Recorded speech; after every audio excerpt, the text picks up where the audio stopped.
intercepted or like chased? Maybe that suction vortex intercept from May 20th last year, just because I'm obsessed with those suction vortices and we were hit by one directly. I definitely felt its raw power because it spun us around about 100 degrees. But that vortex was spinning so quickly, it felt like we went around several times.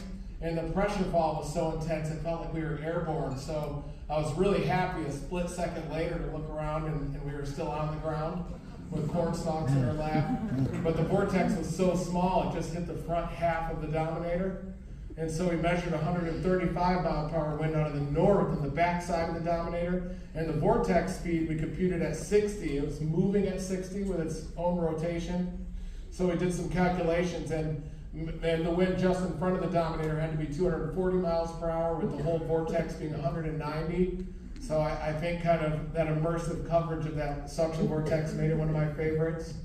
But definitely a lot of the tornadoes up in the Dakotas have been my favorite. The Manchester, South Dakota tornado of 2003, the Bowdle, South Dakota tornado, May 22nd of 2010, all of those last year in North Dakota.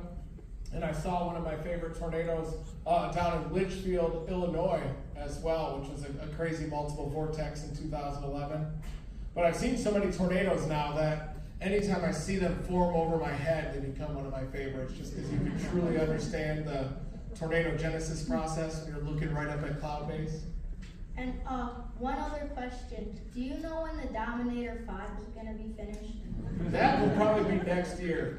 We're still trying to get a base vehicle. We're going to build it off of a Ford F-450.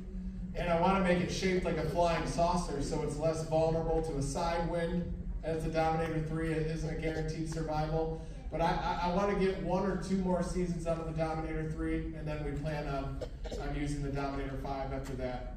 And I hope it can survive an EF4 or EF5 tornado, because I want to be able to intercept tornadoes and have a little bit less stress. Okay, thank you.